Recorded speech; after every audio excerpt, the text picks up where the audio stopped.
I just found out my cancer is terminal and I only have months left to live, but the only person I trust to adopt my 3-year-old is my coworker, and I'm scared she'll say no. As the title says, last week I got the news that I am dying from lung cancer from my doctor. Turns out smoking since I was 15 and then upping it to 3 packs each day a few years ago was a bad idea. Stupid, I know. I thought it wouldn't come so soon though. It's stage 4 and as of now I have months to live. Please don't feel bad for me. I've done nothing good in life, except have my daughter, to really be sad about losing me.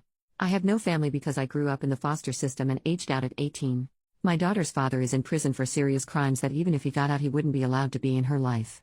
My daughter is only 3. We don't live in a good area, and when I go to work I have to leave her with an elderly neighbor that always gets her name wrong every day. I don't want her to grow up like I did in that foster care system. I feel like it's the reason why I messed up and did nothing good with my life. Yeah, I know it's not the only reason and my own stupidity caused most of my issues, but if I just had some family or a support system to keep me in check it could have been better. I just want to give her some chance to have a better shot than I did. The thing is I do have an idea for who could take care of her. One of my closest friends is a coworker at my job, and she's amazing. While I'm at the bottom of the job, like if they need to lay off people I would definitely be the first to go, she's their prized worker and makes serious bank. She has a good husband and a kid. I want to ask her if she would be okay with adopting my little girl once I'm gone.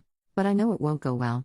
The thing is, my coworker and her family are black, and me and my daughter are white. Like we both have blue eyes and can't tan white. There is no way I can ask my friend to adopt my daughter and force her to deal with those kind of issues in adoption like that will bring to her family. But then that just leaves my little girl to grow up like I did, in a shitty system with only a will of about $1,000 to help her, and a necklace my mother had that I'm going to give her.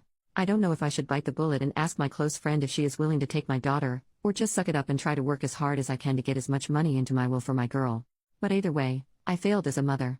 And that is a regret I am literally taking to my grave. Edit. Okay, I reached out to her and we were able to set up a place to meet. It's some simple cheap bakery you can eat inside. I'm going to ask her if she can adopt my daughter. That way if she says no I can have more time to go to an adoption agency near us. Thank you for the support everyone. Update, just over 2 weeks later. Alright, I'm back now. A day after my post I was able to meet up with my friend/coworker. And after telling her about my diagnosis, which is something I haven't told anyone at work, I asked her if she was willing to adopt my little girl. She was shocked and tried to comfort me about my upcoming death, but she told me she couldn't give me her answer right then and there. Turns out, she does want a daughter, but something happened in her second pregnancy and caused her issues I don't feel right sharing. So she does want to consider adopting, but she first needed to talk to her husband and talk about planning if he agrees. I understood since it was a big change in their family. I said okay, and after we ate she gave me a hug and told me she will miss me. This is embarrassing, but I actually started crying. I also started making the emails, gave me this idea and I thought it was amazing.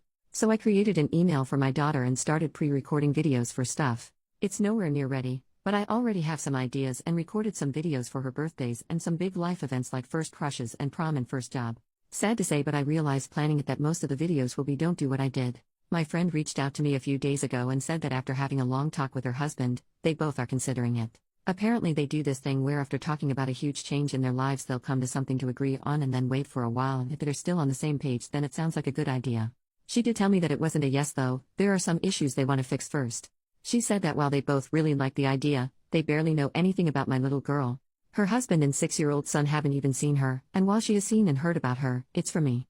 So she told me about a plan they came up with. For the rest of this month I'm going to have to get up 2 hours earlier than normal to drop off my daughter at their house so her husband can watch over her as he works at home. Then I'll go to work with my coworker.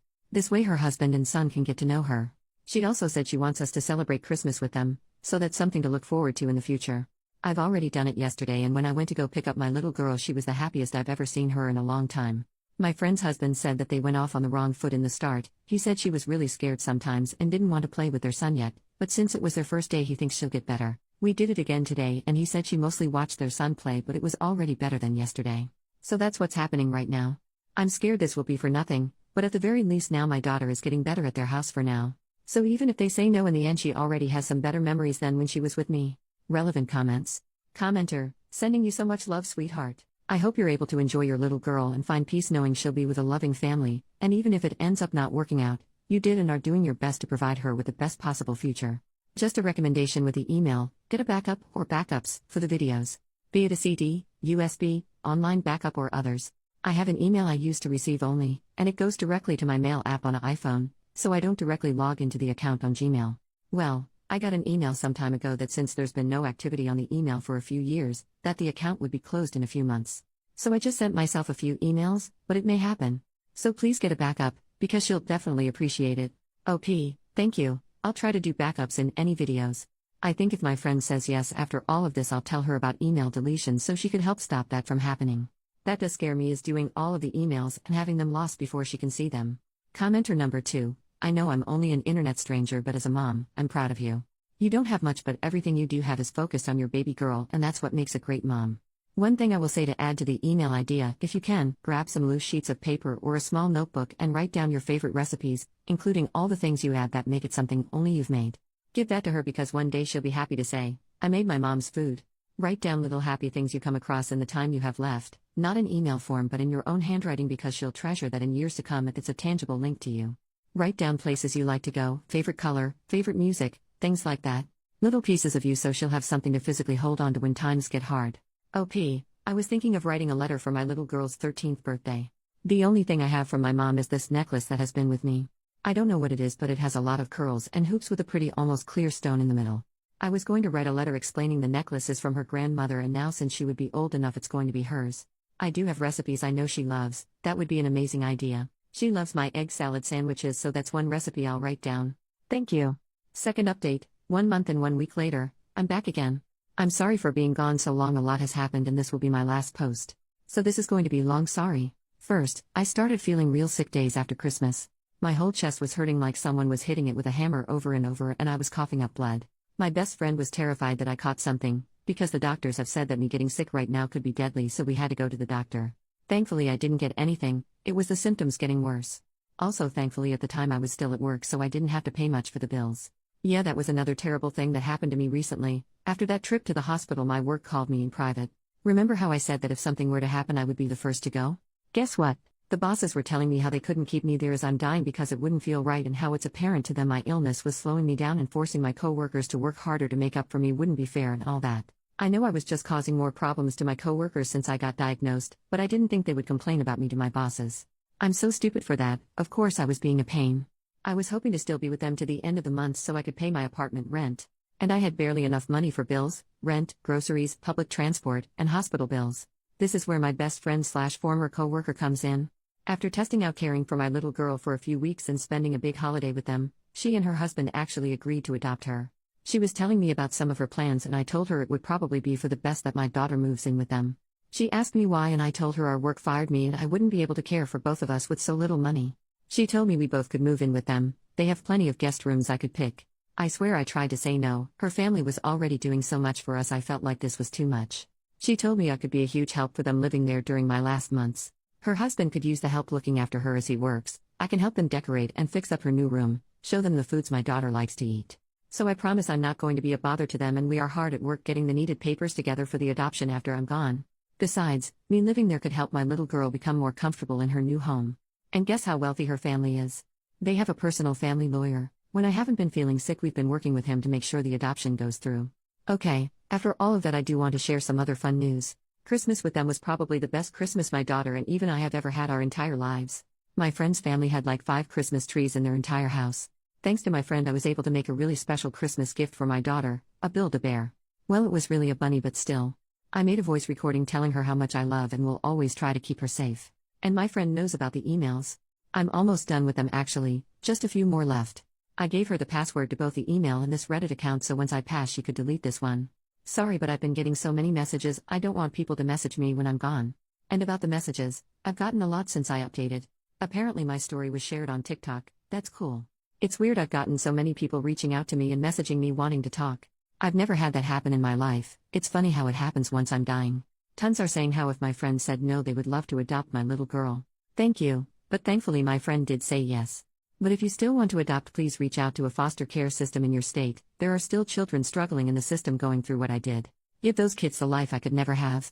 I've also had some saying how they would love to pay me money to help. Please don't bother. Sorry, but it feels weird accepting money. My whole life I've worked for everything I've had, so it feels wrong accepting money and help from strangers just because I'm dying. I do want to address a few messages I've gotten about race. Most were about why I cared about my friend's family and me and my daughter's race being different. It wasn't a lot, but if you called me a racist for caring about that, I want to say that my nerves about that isn't because I think me and my daughter being white makes us better than my friend. Far from it. I've seen a lot of stuff in the system and talked with other kids of different races. And those kids of different races were put into care with people who were also a different race from them. They would tell me the problems they faced from the parents, not that I'm scared my friend will do that, but also from the outside world. Being called names and insulted, one kid told me how she got screamed at by some older lady at a restaurant and the parents did try to get involved and it got into a nasty fight. So yeah, I was scared her family and my daughter would face the same bigotry the foster kids I knew from before faced. But I can't let my fears about some bigots ruin my daughter's chances. Anyways, this will be the last time I'm going to probably post on here. I don't want to waste my last days. I've thought about taking up painting again actually. I used to paint when I was in high school before I was dropped out, and once in the same school we've read a classic book about a world where books are banned. I don't remember a lot from the story, but I do remember at the ending when a character said you didn't waste life when you make something to leave behind. That always stuck with me. I want to paint something, maybe my friend could hang it up or keep it in their attic, but as long as I've left something behind, my life wasn't for nothing, right? I also need to help my friend's family and my daughter settle into their new lives. Thank you to everyone for your kindness. And goodbye. Relevant comment: what about your daughter's other parent? Grandparents? I'm sorry this is happening, but please consider family first. OP, her father is in prison for hopefully a very long time because he did a crime involving children, so even if he got out he would not be allowed around her. Not like I would want him to. And my parents are dead. Update, 6 months later, she's resting now. I've wrote and deleted this post so many times. She asked me to update for all of you when she passed and yet I couldn't until now, and for that I'm sorry. We buried her 2 weeks ago. My co-workers, our family, and even some friends she made over her life that she managed to keep in touch showed up to her funeral. When she saw the prices of what a casket and plot of land in the cemetery would cost, she had a panic attack, and so we told her we'll go with the cheapest prices. We lied about that. She deserved a good funeral and a nice resting place. Her name was Michelle. She was put into the foster care system when she was 3 after her mother passed in a car accident. She never knew her father. When she was 16, the man who was supposed to be caring for her took her out of high school. She found out she was pregnant from him when she was 18, and it was discovered he had horrible images and videos of children on his computer, and so was arrested. Ever since, she was working and doing her damn best to make ends meet for her and her daughter. She got a job at our workplace just a few weeks after she turned 19. I only discovered just a few months ago she actually lied to get the job. I asked Michelle why she did that and she responded, "Why would it be a big deal? They taught me everything anyways." That's the Michelle I knew. It shocks me reading over her messages she left behind. How little she thought of herself. She was always so confident, at least how we all saw her. She walked head held high and with a purpose. She never appeared out of control of a situation, except for the past few months, and honestly I believe she was allowed to have moments of panic and grief. Nothing went past her too. She seemed to know everything that was going on around her at all times. It also seemed like Michelle wasn't afraid of anything. She even made friends with some homeless people around the area she lived in before moving in with us. One of them was Ted, who she knew because he was around a gas station beside the bus stop. Before her cancer took a turn for the worst and she was taken to a hospital, she asked me to drive her there. I thought at the time she wanted to see some familiar sights. But instead she walked into the gas station, bought a sandwich, and then walked around the side and handed it to who I learned was Ted. Ted showed up to her funeral. I don't want to describe her last few weeks when she was alive.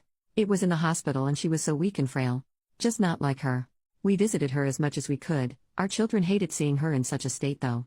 All of us did, but we couldn't just ignore her and leave her behind. I wonder if it was the right thing to do though. Our last visit I just had a feeling it was the end. She was asleep when she finally passed on. She had gladiolus and poppies at her funeral.